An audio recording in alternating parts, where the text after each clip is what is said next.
அஸ்ஸலாமு அலைக்கும் வரஹமத்துல்லாஹி வபரகாத்துஹு. எல்லா புகழும் அல்லாஹ் ஒருவனுக்கே. அன்பான சகோதர சகோதரிகளே, ஒரு மனிதன் எல்லா கதவுகளும் மூடப்பட்டு விட்டது என்று நினைக்கிறான். வேலை கிடைக்கல, வியாபாரம் சரியில்லை, வீட்டில் நிம்மதி இல்லை, கடன் அதிகமாகிவிட்டது. துஆ செய்கிறான், ஆனாலும் இன்னும் பதில் கிடைக்கவில்லை என்று நினைக்கிறான். அப்படிப்பட்ட நேரத்தில் அல்லாஹு தாலா திருக்குர்ஆனில் நமக்கு ஒரு மிகப்பெரிய தீர்வை சொல்கிறான். அது என்ன தெரியுமா? இஸ்திக்ஃபார் செய்யுங்கள். எவ்வளவு எளிமையான அமல்! நாக்கால் சில நொடிகள் சொல்லக்கூடிய ஒரு திக்ரு, ஒரே ஒரு வார்த்தை. ஆனால் அந்த ஒரு வார்த்தை உங்கள் வாழ்க்கையே மாற்றிவிடலாம். உங்கள் கவலைகளை நீக்கலாம், ரிசுக்கை அதிகரிக்கலாம், பாவங்களை மன்னிக்க செய்யலாம், அல்லாஹுவின் அன்பை பெற்றுத்தரலாம். அந்த வார்த்தை என்ன தெரியுமா? அஸ்தக்ஃபிருல்லாஹ். ஆனால் அதன் பலன்கள் இந்த உலகத்திலும் கிடைக்கும், மறுமையிலும் கிடைக்கும். துரதிருஷ்டவசமாக இன்று நம்மள பல பேர் இஸ்திக்ஃபாரை ஒரு பாவம் செய்த பிறகு மட்டும் சொல்லும் வார்த்தையாக நினைத்து கொண்டிருக்கிறோம். மாணவர்களே, நம்மள எத்தனை பேர் ஒரு நாளில் 100 தடவையாவது அஸ்தக்ஃபிருல்லாஹ் சொல்கிறோம்? உண்மையை சொல்ல வேண்டுமென்றால் கஷ்டம் வந்தால்தான் அல்லாஹ்விடம் மன்னிப்பு கேட்கிறோம். ஆனால் பாவம் செய்யாத நபியான நம்முடைய அன்பு நபி முகமது ஸல்லல்லாஹு அலைஹி வஸல்லம் அவர்கள் கூட ஒரு நாளில் 70 தடவைக்கும் மேல், மற்றொரு அறிவிப்பில் 100 தடவைக்கும் மேல் அல்லாஹ்விடம் இஸ்திக்ஃபார் செய்தார்கள். அப்படி இருக்க நாமோ எவ்வளவு அதிகமாக இஸ்திக்ஃபார் செய்ய வேண்டும்? இன்று இந்த பதிவில் இஸ்திக்ஃபாரின் அற்புதமான பலன்களை குர்ஆனும் சஹீஹான ஹதீஸ்களும் கூறும் அடிப்படையில் விரிவாக பார்க்க போகிறோம். இந்த பதிவு முடியும் முன்பே இன்று முதல் நான் இஸ்திக்ஃபாரை விடமாட்டேன் என்று நீங்கள் முடிவு செய்வீர்கள் இன்ஷா அல்லாஹ். முதலில் இஸ்திக்ஃபார் என்றால் என்ன என்பதை பார்ப்போம். இஸ்திக்ஃபார் என்றால் அஸ்தக்ஃபிருல்லாஹ் சொல்வது. அஸ்தக்ஃபிருல்லாஹ் என்றால், யா அல்லாஹ், நான் செய்த தவறுகளை மன்னித்துவிடு, என்னை உன்னுடைய கருணையால் மூடிவிடு என்று அல்லாஹ்விடம் பணிவுடன் கேட்பதாகும்.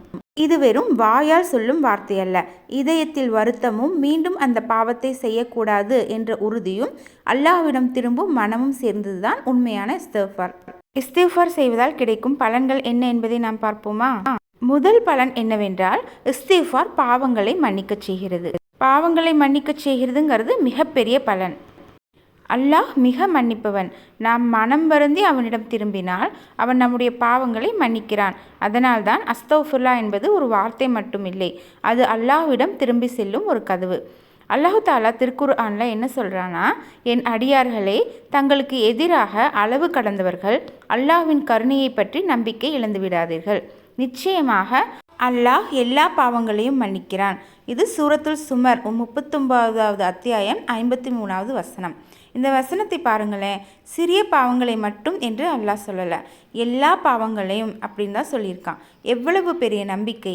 ஒருவேளை இந்த வீடியோவை பார்க்கும் ஒருவருக்கு, நான் நிறைய தவறு செய்துவிட்டேன், எனக்கு மன்னிப்பு கிடைக்காது என்ற எண்ணம் இருக்கலாம். ஆனால் உண்மையிலும் இல்லை, ஷைத்தான் உங்களை அப்படித்தான் நினைக்க வைப்பான். ஆனால் அல்லாஹு தஆலா சொல்கிறான், என்னிடம் திரும்பி வா. அதுதான் இஸ்திக்ஃபார். ஒரு குழந்தை தவறு செய்தாலும் அம்மாவிடம் ஓடி வருகிறது. அம்மா திட்டினாலும் இறுதியில் அணைத்து கொள்கிறாள். அப்படி இருக்க தன்னுடைய அடியார்களை நேசிக்கும் அல்லாஹு தஆலா மனம் வருந்தி திரும்பி வரும் அடியானை மன்னிக்க மாட்டானா? நிச்சயம் மன்னிப்பான். அன்பானவர்களே, இங்கு ஒரு விஷயத்தை நினைவில் வைத்துக் கொள்ளுங்கள். சிலர் சொல்லுவாங்க, நான் தினமும் அதே பாவத்தை செய்கிறேன், அதனால தான் இஸ்திக்ஃபார் செய்ய வெட்கமாக இருக்கிறது. அப்படி இல்லைங்க. வெட்கப்பட்டு அல்லாஹ்வை விட்டு தூரமாக போகாதீங்க. ஒவ்வொரு முறையும் தவறு செய்தாலும் உடனே அல்லாஹ்விடம் திரும்புங்கள். மீண்டும் மீண்டும் மீண்டும் அல்லாஹ் சலிப்படைய மாட்டான். மனிதர்கள் தான் சலிப்படைவார்கள். ஏன்னா அல்லாஹு தாலா அல் கஃபூர் அர் ரஹீம், மிக மன்னிப்பவன், மிக கருணையுள்ளவன். அன்பானவர்களே, இதுவரை நம்ம பார்த்தது இஸ்திக்ஃபார் என்பது வெறும் வார்த்தை மட்டுமல்ல, அது ஒரு முஃமின் அல்லாஹ்விடம் திரும்பிச் செல்லும் பாதை, பாவங்களை அழிக்கும் மிகப்பெரிய அமல். இப்போது இஸ்திக்ஃபாரின் அடுத்த அற்புதமான பலன்களை பார்ப்போம். இரண்டாவது பலன் என்னன்னா, இஸ்திக்ஃபார் ரிஸ்கை அதிகரிக்கிறது. அன்பானவர்களே, இன்று எத்தனை பேர் இந்த கவலையில் இருக்கிறார்கள் தெரியுமா? சம்பளம் போதவில்லை, வியாபாரம் நன்றாக இல்லை, கடன் குறையவே இல்லை, எவ்வளவு உழைத்தாலும் முன்னேற்றம் இல்லை. நாம் இதற்கெல்லாம் புதிய புதிய வழிகளை தேடுகிறோம். ஆனால் அல்லாஹு தஆலா திருக்குர்ஆனிலேயே ஒரு தீர்வை சொல்கிறான். நபி நூஹ் அலைஹிஸ்ஸலாம் அவர்கள் தமது மக்களிடம் கூறினார்கள், உங்கள் இறைவனிடம் மன்னிப்பு தேடுங்கள், நிச்சயமாக அவன் மிக்க மன்னிப்பவன்.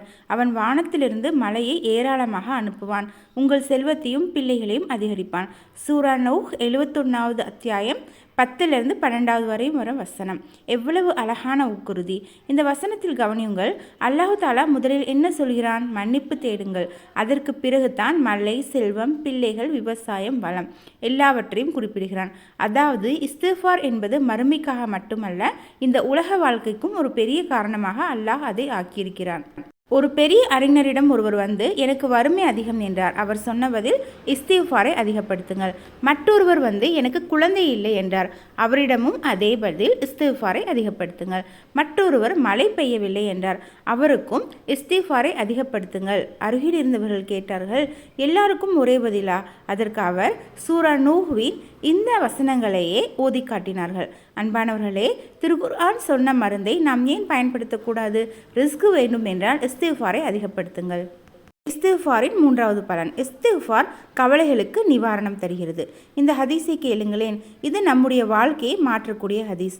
நபிகள் நாயகம் ஸல்லல்லாஹு அலைஹி வஸல்லம் அவர்கள் கூறினார்கள், யார் இஸ்திஃபாரை அதிகமாக செய்கிறாரோ அல்லாஹ் அவருக்கு ஒவ்வொரு கவலைக்கும் ஒரு நிவாரணத்தையும் ஒவ்வொரு கஷ்டத்திலிருந்தும் ஒரு வெளியேறும் வழியையும் ஏற்படுத்துவான்.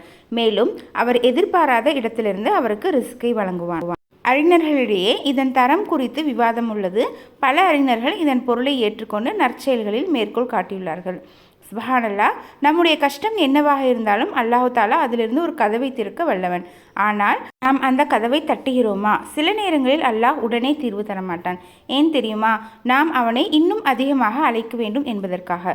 ஒரு தாய் தன் குழந்தை அம்மா என்று அழைக்கும் போது மகிழ்ச்சி அடைவது போல ஒரு அடியான் அஸ்தக்ஃபிருல்லா என்று மனம் உருகி அல்லாஹ்விடம் திரும்பும்போது அது அல்லாஹ்வுக்கு மிகவும் பிரியமான அமலாகும். இந்த ஹதீஸை கேட்ட பிறகும் நாம் இஸ்திஃபாரை அதிகப்படுத்தாமல் இருப்போமா? இன்ஷா அல்லாஹ் இஸ்திஃபாரை அதிகப்படுத்தலாம். இஸ்திஃபார் சொல்வதால் கிடைக்கும் 4வது பலன், இஸ்திஃபார் அல்லாஹ்விடம் அன்பை பெற்று தருகிறது. இன்று பலருக்கு ஒரு நோய் இருக்கிறது. அது உடல் நோய் இல்லை, மன அமைதியின்மை. எல்லாம் இருந்தும் ஏதோ ஒன்று குறைவாக இருப்பது போன்ற ஒரு உணர்வு. இரவில் தூக்கமில்லை, எதிர்காலத்தை நினைத்து பயம். இதற்கான காரணம் என்ன? பல நேரங்களில் நம்முடைய இதயம் அல்லாஹ்வை மறந்து விடுகிறது. அல்லாஹ்வை நினைவு கூறும் இதயம்தான் அமைதியை அடைகிறது. இஸ்திஃபார் என்பது அல்லாஹ்வை நினைவு கூறும் மிகச்சிறந்த திக்ருகளில் ஒன்று. ஒரு முறை முயற்சி செய்து பாருங்கள். தினமும் காலை 100 தடவை, மாலை 100 தடவை அஸ்தக்ஃபிருல்லாஹ் வாத்துபிலை. சில நாட்களில் உங்கள் இதயத்தில் ஒரு மாற்றத்தை நீங்கள் உணர ஆரம்பிப்பீர்கள் இன்ஷா அல்லாஹ். ஒரு கேள்வி கேட்கிறேன். ஒரு நாளில் நாம் எத்தனை மணி நேரம் மொபைலை பார்க்கிறோம்? 2 மணி நேரம், 3 மணி நேரம். ஆனால் 1 நிமிடமாவது இஸ்திஃபாருக்காக ஒதுக்குகிறோமா? நாம் நேரம் இல்லை என்று சொல்ல முடியாது. நேரத்தை எதற்காக பயன்படுத்துகிறோம் என்பதுதான் முக்கியம். சமையல் செய்யும்போது, வாகனம் ஓட்டும்போது, நடந்து செல்லும்போது, வேலை செய்யும்போது மனதிற்குள் தொடர்ந்து சொல்லலாம் அஸ்தக்ஃபிருல்லாஹ். இந்த நாக்கு மறுமை நாளில் நமக்காக சாட்சி சொல்லட்டும். ஒரு அடியான் தன் தவறை உணர்ந்து மனம் வருந்தி அல்லாஹ்விடம் மன்னிப்பு கேட்டால் அல்லாஹ் அவனை நேசிக்கிறான். எவ்வளவு பாவங்கள் செய்திருந்தாலும் உண்மையான தௌபாவுடன் திரும்பி வந்தால் அல்லாஹ்வின் கருணை மிகப்பெரியது. அன்பானவர்களே, இதுவரை நாம் என்னென்ன பார்த்தோம்? இஸ்திஃபார் பாவங்களை மன்னிக்கச் செய்கிறது, ரிஸ்கை அதிகரிக்கிறது, கவலைகளிலிருந்து வெளியேறும் வழியை அல்லாஹ் ஏற்படுத்துகிறான், மன அமைதியை தருகிறது. ஆனால் இத்துடன் இஸ்திஃபாரின் சிறப்புகள் முடிந்துவிடவில்லை. இன்னும் சில அற்புதமான பலன்களை பார்ப்போம். 5வது பலன், இஸ்திஃபார் இதயத்திற்கு அமைதியை தருகிறது. ஒரு வீட்டில் மாதம் நல்ல வருமானம் வருகிறது. ஆனால் மாத கடைசியில் கையில் ஒன்றுமே இல்லை. மற்றொரு வீட்டில் வருமானம் குறைவு. ஆனால் அல்லாஹ் அந்த வருமானத்திலேயே நிம்மதியையும் ஆரோக்கியத்தையும் சந்தோஷத்தையும் கொடுத்திருக்கிறான். இதுதான் பரக்கத். பரக்கத் என்பது அதிகமாக இருப்பதல்ல, இருப்பதில் நிறைவு இருப்பதுதான் பரக்கத். இஸ்திஃபார் செய்கின்ற ஒரு அடியானுக்கு அல்லாஹ் வாழ்க்கையில் பரக்கத்தை ஏற்படுத்துகிறான். நேரத்தில் பரக்கத், உடல் நலத்தில் பரக்கத், குடும்பத்தில் பரக்கத், தொழிலில் பரக்கத், குழந்தைகளின் வளர்ச்சியில் பரக்கத், எல்லாவற்றிலும் அல்லாஹ் தனது அருளை அதிகரிக்கிறான். பலருக்கு பணம் இருக்கிறது, வசதிகள் இருக்கின்றன, ஆனால் மன நிம்மதி இல்லை. ஏன்? அல்லாஹோடு உள்ள தொடர்பு பலவீனமாக இருக்கிறது. அஸ்தக்ஃபிருல்லாஹ் என்று அடிக்கடி சொல்ல ஆரம்பியுங்கள். மனம் இலகுவாக ஆரம்பிக்கும். அல்லாஹ்வின் அருகாமையை உணர ஆரம்பிப்பீர்கள். 6வது பலன், இஸ்திஃபார் பரக்கத்தை அதிகரிக்கிறது. இந்த உலகத்தில் மிகப்பெரிய வெற்றி என்ன? மக்கள் நம்மை விரும்புவதா? இல்லை, அல்லாஹ் நம்மை நேசிப்பதுதான் மிகப்பெரிய வெற்றி. ஒரு மனிதன் தவறு செய்துவிட்டு அகந்தையால் அல்லாஹ்விடம் வராமல் இருந்தால் அது ஆபத்து. ஆனால் யா அல்லாஹ், நான் தவறு செய்து விட்டேன் என்று அழுது கொண்டு அல்லாஹ்விடம் திரும்பினால் அது அல்லாஹ்வுக்கு மிகவும் பிடித்தமான செயல். நபிகள் நாயகம் ஸல்லல்லாஹு அலைஹி வஸல்லம் அவர்கள் கூறினார்கள், ஒரு அடியான் தௌபா செய்வதை பார்த்து அல்லாஹ் அடையும் மகிழ்ச்சி பாலைவனத்தில் தன் ஒட்டகத்தை இழந்துவிட்டு மீண்டும் கண்ட மனிதனின் மகிழ்ச்சியை விட அதிகமானது. இந்த ஹதீஸை சிந்தித்து பாருங்கள். அல்லாஹுக்கு நம்மிடம் எந்த தேவையும் இல்லை, இருந்தாலும் நாம் அவனிடம் திரும்பி வரும்போது அவன் மகிழ்ச்சி அடைகிறான். எவ்வளவு கருணையுள்ள இறைவன்! நம்முடைய வீட்டில், நேரத்தில், உடல்நலத்தில், குடும்பத்தில், வியாபாரத்தில் எல்லாவற்றிலும் பரக்கத் வேண்டுமா? அப்படியென்றால் இஸ்திஃபாரை விடாதீர்கள். பல சாலிஹான முன்னோர்கள் எந்த கஷ்டம் வந்தாலும் முதலில் இஸ்திஃபாரையே அதிகப்படுத்துவார்கள். 7வது பலன், இஸ்திஃபார் சுவனத்திற்கான பாதையை எளிதாக்குகிறது. அன்பானவர்களே, நம்மில் யாருமே பாவமில்லாதவர்கள் இல்லை. ஒவ்வொரு நாளும் நம்முடைய கண்கள், நம்முடைய நாக்கு, நம்முடைய காதுகள், நம்முடைய சிந்தனைகள் ஏதாவது ஒரு தவறில் விழுந்து விடுகின்றன. அதனால்தான் நபிகள் நாயகம் ஸல்லல்லாஹு அலைஹி வஸல்லம் அவர்கள் கூறினார்கள், ஆதமின் மக்கள் எல்லாம் தவறு செய்பவர்கள், தவறு செய்பவர்களில் சிறந்தவர்கள் தௌபா செய்பவர்கள். இதன் அர்த்தம், சிறந்த முஸ்லிம் என்றால் ஒருபோதும் தவறு செய்யாதவர் அல்ல, தவறு செய்த உடனே அல்லாஹ்விடம் திரும்புபவர் தான் சிறந்தவர். நாம் அனைவரும் தவறு செய்கிறோம், ஆனால் சிறந்தவர்கள் யார் தெரியுமா? தவறு செய்த பிறகு உடனே அல்லாஹ்விடம் திரும்புபவர்கள். அன்பானவர்களே, இனி ஒரு நல்ல பழக்கத்தை ஆரம்பிப்போமா? காலை எழுந்ததும், தொழுகைக்கு பிறகு, வேலை செய்யும் போது, சமையல் செய்யும் போது, வாகனத்தில் செல்லும் போது, எப்போது வாய்ப்பு கிடைத்தாலும் அஸ்தௌஃபிருல்லா, அஸ்தௌஃபிருல்லா, அஸ்தௌஃபிருல்லா என்று சொல்லுங்கள். ஒரு நாளைக்கு 100 தடவை சொல்ல முடிந்தால் அது நம்முடைய வாழ்க்கையில் பெரிய மாற்றத்தை ஏற்படுத்தும். இன்ஷா அல்லாஹ். நாம் அல்லாஹ்விடம் திரும்புவதற்கு இன்னும் தாமதிக்க வேண்டாம். இன்று, இப்போதே மனம் நிறைந்து சொல்லுங்கள், அஸ்தௌஃபிருல்லாஹு வ அத்தூபு இலைஹ். அல்லாஹ் நம்முடைய எல்லா பாவங்களையும் மன்னித்து நம் வாழ்க்கையில் பரக்கத்தையும், நிம்மதியையும், ஹலாலான ரிஸ்கையும், ஈமானில் உறுதியையும் வழங்குவானாக. ஆமீன் ஆமீன் யா ரப்பல் ஆலமீன். சரி, இஸ்திஃபாரை நாம் எப்படி அதிகப்படுத்தலாம்? இப்போது நீங்கள் நினைக்கலாம், நல்லா இருக்கு, ஆனால் இதை எப்படி பழக்கமாக்குவது? இதை பழக்கமாக்குவது மிகவும் எளிது. காலை ஃபஜ்ர் தொழுகைக்கு பிறகு 100 முறை அஸ்தௌஃபிருல்லா, மாலை மக்ரிப் அல்லது இஷா தொழுகைக்கு பிறகு 100 முறை அஸ்தௌஃபிருல்லா வ அத்தூபு இலைஹ். வாகனத்தில் செல்லும்போது, சமையல் செய்யும்போது, வீட்டு வேலை செய்யும்போது, வரிசையில் காத்திருக்கும் போது நாக்கை வீணாக பேசிவிடாமல் அல்லாஹ்வின் நினைவில் வைத்திருங்கள். ஒரு முக்கியமான நினைவூட்டல். அன்பானவர்களே, இஸ்திஃபார் என்பது வாயால் மட்டும் சொல்லும் வார்த்தையாக இருக்கக்கூடாது. உண்மையான இஸ்திஃபாருக்கு சில அடையாளங்கள் இருக்கின்றன. தவறை உணர வேண்டும், அதற்காக மனம் வருந்த வேண்டும், அல்லாஹ்விடம் மன்னிப்பு கேட்க வேண்டும், அந்த பாவத்தை மீண்டும் செய்யாமல் இருக்க முயற்சி செய்ய வேண்டும். ஒருவேளை மீண்டும் தவறிவிட்டாலும் மீண்டும் அல்லாஹ்விடம் திரும்ப வேண்டும். ஷைத்தான் சொல்வான், உன்னை அல்லாஹ் மன்னிக்க மாட்டான். ஆனால் அல்லாஹ் சொல்கிறான், என் கருணையை பற்றி நம்பிக்கை இழக்காதீர்கள். அப்படியென்றால் நாம் யாருடைய பேச்சு கேட்க வேண்டும்? ஷைத்தானுடையதா அல்லது அல்லாஹுடையதா? இந்த பதிவை முடிப்பதற்கு முன் ஒரு சிறிய வேண்டுகோள். இந்த நிமிடத்திலிருந்து உங்கள் இதயத்திலிருந்து மெதுவாக சொல்லுங்கள், அஸ்தௌஃபிருல்லா, மீண்டும் அஸ்தௌஃபிருல்லா, மீண்டும் அஸ்தௌஃபிருல்லா வ அத்தூபு இலைஹ். இந்த ஒரு வார்த்தை உங்கள் பாவங்களை மன்னிக்க காரணமாக இருக்கலாம், உங்கள் கவலைகளை நீக்க காரணமாக இருக்கலாம், உங்கள் வீட்டில் பரக்கத் வர காரணமாக இருக்கலாம், உங்கள் துஆ ஏற்கப்பட காரணமாக இருக்கலாம், மறுமை நாளில் அல்லாஹ்வின் மன்னிப்பை பெற காரணமாக இருக்கலாம். அதனால் இன்றே ஒரு முடிவு எடுப்போம்.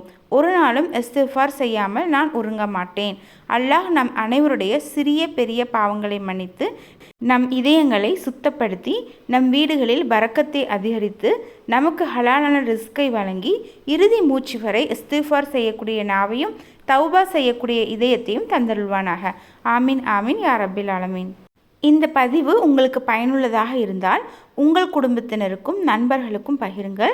இது போன்ற குர்ஆன் மற்றும் சஹீஹான ஹதீஸ்களின் அடிப்படையிலான பயனுள்ள இஸ்லாமிய வீடியோக்களை தொடர்ந்து பார்க்க நமது சேனலை சப்ஸ்கிரைப் செய்து கொள்ளுங்கள். உங்கள் துஆக்களில் எங்களையும் நினைவில் வைத்துக் கொள்ளுங்கள். ஜஸாக்கமுல்லாஹ் ஹைரன். அஸ்ஸலாமு அலைக்கும் வரஹ்மத்துல்லாஹி வபரகாத்துஹு.